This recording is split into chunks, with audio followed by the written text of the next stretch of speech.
एकाएक राष्ट्रिय स्वतन्त्र पार्टीले गर्यो निकै ठुलो बोल्ड निर्णय। डाक्टर तोसीमा कार्कीलाई स्वास्थ्य मन्त्री बनाउने तयारीसँगै राष्ट्रिय स्वतन्त्र पार्टीले विज्ञहरूलाई मात्र मन्त्री बनाउने। शिक्षा मन्त्रालयमा को जाला यसबारे सम्पूर्ण जानकारी। रवि लामिछानेको सचिवालय संयोजकमा भाइ दीपक बोहरा। प्रभु शाह नयाँ पार्टी घोषणाको तयारीमा आज पत्रकार सम्मेलन गर्दै उपसभामुख पदमा पनि राष्ट्रिय स्वतन्त्र पार्टीको दाबी। 5 दिनभित्र न्यूनतम साझा कार्यक्रमको ड्राफ्ट तयार गर्ने गठबन्धनको घोषणा। संयोजकमा केपी शर्मा ओली।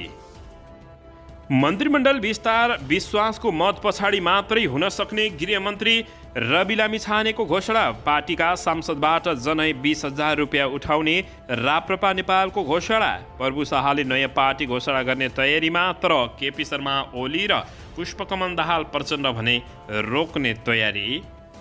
प्रधानमन्त्री भएको 3 दिनपछि बालुवाटारमा प्रधानमन्त्री प्रचण्डको शानदार एन्ट्री। बालुवाटारको साँचो प्रचण्डकी पुत्री गङ्गा दाहाललाई हस्तान्तरण।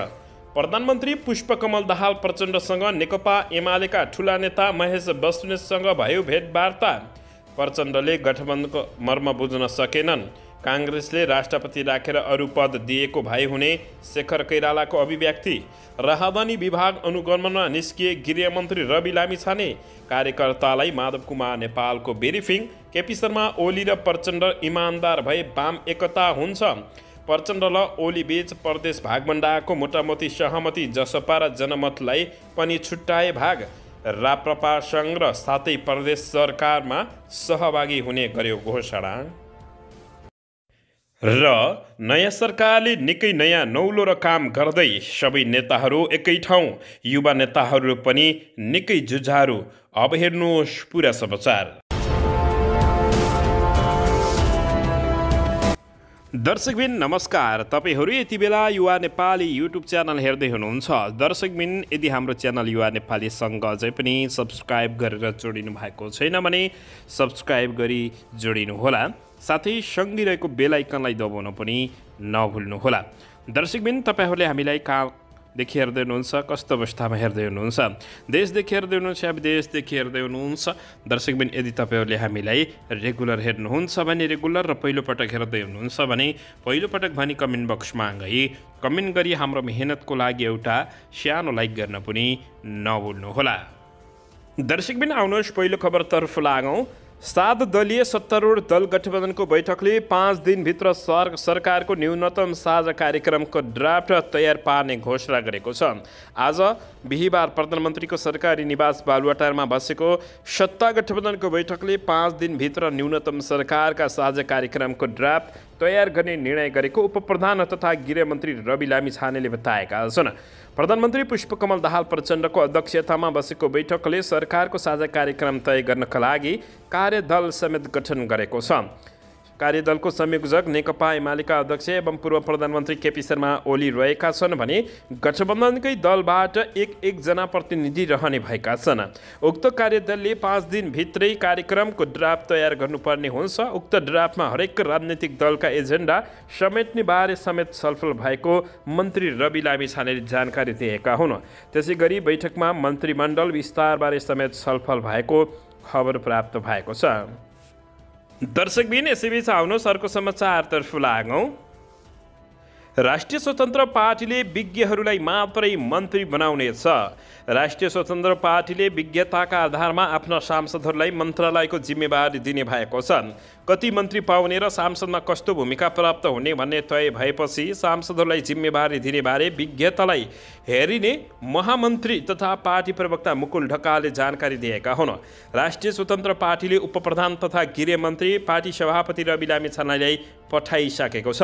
नेकपा एमाले माओवादीले जसलाई जुनसुकै पनि जिम्मेवारी नदिने नीति हाम्रो छ। ढकालले भने पहिलो प्राथमिकतामा सांसदहरूको विज्ञता हुन्छ। हामीले पाएको मन्त्रालयमा विज्ञ सांसद 1 भन्दा बढी हुनुभयो भने महिला र पुरुष भन्ने हेरिन्छ। त्यसमा समावेशिता पनि हेरिने बताइएको छ। पार्टीका कुन मन्त्रालय प्राप्त हुन्छन् भन्ने निश्चित भएपछि केन्द्रीय समिति र सांसदीय दलको संयुक्त बैठक बस्ने अनौपचारिक सहमति भएको एक सांसदले जानकारी दिएका छन्। राष्ट्रिय स्वतन्त्र पार्टीले कम्तीमा 3 मन्त्री दाबी गरेको छ। उपसभामुख भने आफूले पाउने टुङ्गो लागिसकेको राष्ट्रिय स्वतन्त्र पार्टीका नेताहरूले दाबी गरेका छन्। शिक्षा, विज्ञान तथा प्राविधि मन्त्रालय पार्टीको भागमा परेमा काठमाडौँ 6बाट निर्वाचित शिशिर खनाल दावेदार रहने बताइएको छ। उनी टिचर अफ नेपालका संस्थापक हुन्। उनले शिक्षा क्षेत्रमा काम गरेको अनुभवका आधारमा उक्त मन्त्रालयमा दावेदारका रूपमा हेरिएको समेत स्रोतको दाबी रहेको छ। दर्शकबिन यसैबीच स्वास्थ्य तथा जनसङ्ख्या मन्त्रालय प्राप्त भएमा ललितपुर 3बाट निर्वाचित डाक्टर तोसीमा कार्कीसँगै समानुपातिक सांसदहरू डाक्टर ढाका कुमार श्रेष्ठ र डाक्टर चन्द कार्के दावेदार रहनेछन्। कानुन, न्याय तथा सांसदीय मामिला मन्त्रालय पाएमा काठमाडौँ 2बाट निर्वाचित सोभिता गौतमलाई पठाउने बताइएको छ।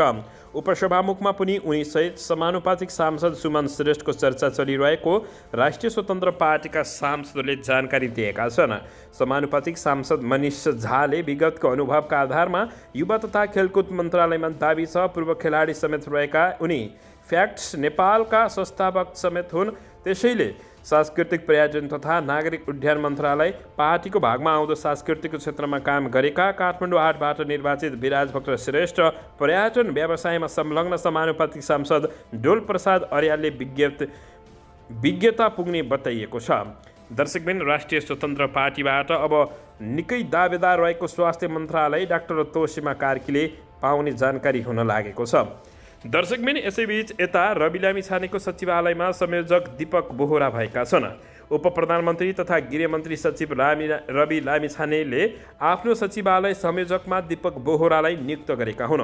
राष्ट्रिय स्वतन्त्र पार्टीका केन्द्रीय सदस्य समेत रहेका बोहरालाई सचिवले सचिवालयको नेतृत्व दिएका हुन्। बोहरालाई राष्ट्रिय स्वतन्त्र पार्टीले पार्टीको समानुपातिक सूचीमा समेत राखेको थियो, तर लैङ्गिक तथा जातीय सन्तुलन मिलाउनु पर्ने भएकाले उनले त्यसमा अवसर पाएनन् भने लामिछानेले सञ्चारकर्ममा हुँदादेखि नै बोहरा उनका निकट सहकर्मी थिए। उनले न्युज 24बाट प्रसारण हुने लोकप्रिय कार्यक्रम सिधा कुरा जनतासँगमा प्रोड्युसरको रूपमा समेत काम गरेका हुन्। दर्शकबिन यसैबीच यता मन्त्रीमण्डल विस्तार प्रधानमन्त्री पुष्पकमल दाहाल प्रचण्डले विश्वासको मत लिएपछि मात्रै हुन सक्ने बताएका छन्। सरकारले विश्वासको मत लिएपछि मात्रै मन्त्रीमण्डल विस्तार हुन सक्ने बताइएको छ। बिहिबार बालुवाटारमा बसेको सत्तारूढ साझेदार दलको 4 दलको बैठकमा सरकारको न्यूनतम साझा कार्यक्रम तय भएपछि धेरै कुरा तय हुने बताइएको छ। प्याकेजमा सहमति गर्दा मन्त्रीमण्डल विस्तार पनि विश्वासको मन पछाडि हुन सक्ने गृह मन्त्री रवि लामिछानेले बताएका छन्। साथै मन्त्रीमण्डल विस्तार गर्दा पनि क्षमताका आधारमा मात्रै गर्न दलहरू सहमत भएका हुन्। मन्त्रीमण्डल विस्तार गर्दा क्षमताका आधारमा मात्रै गर्नेमा छलफल भएको छ मन्त्री रवि लामिछानेको भनाइरहेको छ।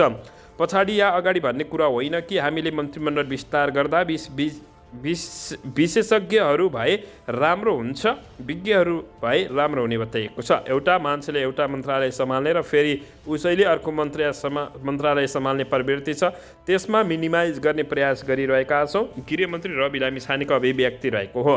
विश्वासको मत अगाडि हुन्छ वा पछाडि भन्ने समयलाई ध्यानमा राखेर छलफल चलिरहेको पनि बताए। छलफल भइरहेको होइन, तर संवाद गर्दै जाँदा पछाडि पनि जान सक्छ, तर हामीले त्यो मितिलाई ध्यान राखेर छलफल गरिरहेका होइनौँ भनेर उनले अभिव्यक्ति दिएका छन्।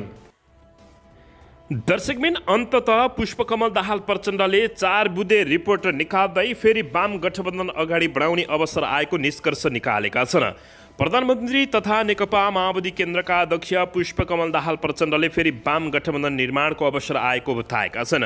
पार्टीको आन्तरिक बैठकमा विकसित राजनीतिक घटनाक्रम सहितको रिपोर्ट प्रस्तुत गर्दै प्रचण्डले वाम लोकतान्त्रिक गठबन्धन तोड्दा वामपन्थीहरूलाई हिजोका कमी कमजोरीहरूलाई सच्याएर अगाडि बढ्ने अवसर प्राप्त भएको बताएका छन्।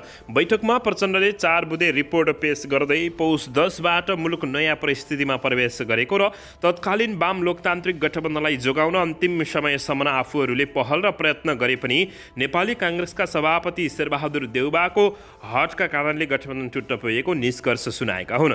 यो घटनालाई अवसरमा बदल्नु पर्नेमा प्रचण्डको जोड रहेको बैठकमा सहभागी एक नेताले बताएका छन्। साथै प्रचण्डले आफू नेतृत्वको सरकार सामु चुनौतीको चाङ रहेको पनि बताएका थिए। सुशासन, भ्रष्टाचार नियन्त्रण र जनताको अपेक्षा अनुसार तीव्र विकास र समृद्धि हासिल गर्नुपर्ने चुनौतीहरू देखा परे पनि प्राप्त अवसर अवसर र चुनौतीलाई जनअपेक्षा अनुसार परिणाममा बदल्न समयबद्ध तरिकाले अगाडि बढ्नुपर्नेमा जोड रहेको छ। देउबाको कारण वाम लोकतान्त्रिक गठबन्धन भत्किएको, वाम गठबन्धनको वातावरण बनेको, आफू नेतृत्वको सरकार चुनौतीको चाङ रहेको र जनअपेक्षा अनुसार काम गर्ने अवसर पनि रहेको विषय समेटेर बैठकमा प्रचण्डले 4 बुँदे रिपोर्ट तयार पारेका हुन्। मन्त्री छान्न गठबन्धनको समेत निर्णय पर्खिँदैछन्। साथै नेकपा माओवादी पार्टीबाट मन्त्री छान्न गठबन्धनका अन्य दलहरूको निर्णय कुर्ने निर्णय पनि गरिएको छ। गठबन्धनमा नेकपा एकीकृत समाजवादी पार्टी जसपा लगायत अन्य दलहरूलाई पनि समावेश गर्ने तयारी भएको र समर्थन गरेका दलहरूले पनि सरकारमा सहभागी हुने विषयमा निर्णय लिन नसकेको अवस्थामा गठबन्धनका दलहरूले निर्णयपछि मात्र माओवादी केन्द्रले मन्त्री छान्ने निर्णय गरेको जानकारी प्राप्त भएको छ। त्यो त गठबन्धनका अन्य दलहरूमा मन्त्रीका आकाङ्क्षी धेरै भएको र तत्काल सरकार विस्तार गर्दै दलहरूलाई सकस हुने भएकाले विषयमा पनि प्रचण्ड र एमाले अध्यक्ष केपी शर्मा ओली बीच छलफल भइरहेको बताइएको छ।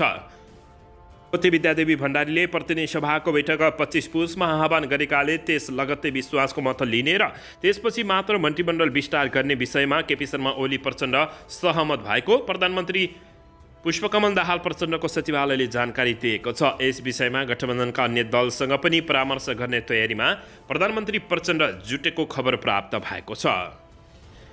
दर्शकबिन यसैबीच यता सत्ता साझेदार दलको बैठक आज बस्ने भएको छ। प्रधानमन्त्री निवास बालुवाटारमा आज बस्ने सत्ता साझेदार दलका अध्यक्षहरूको बैठकमा सरकारको नीति तथा कार्यक्रम, मन्त्री परिषद विस्तार, पहिलो मन्त्री परिषद बैठकले गरेको निर्णयको प्रभावकारी कार्यान्वयन, मुख्यमन्त्रीको भागभण्डा लगायतका विषयमा छलफल हुने बताइएको छ।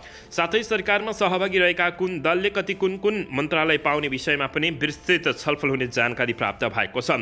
प्रधानमन्त्रीमा नियुक्त भए लगतै छलफल र संवाद तीव्र पारेका प्रचण्डले विश्वासको मत लिएपछि मात्रै मन्त्रीमण्डल विस्तार गर्ने तयारी गरेका हुन्।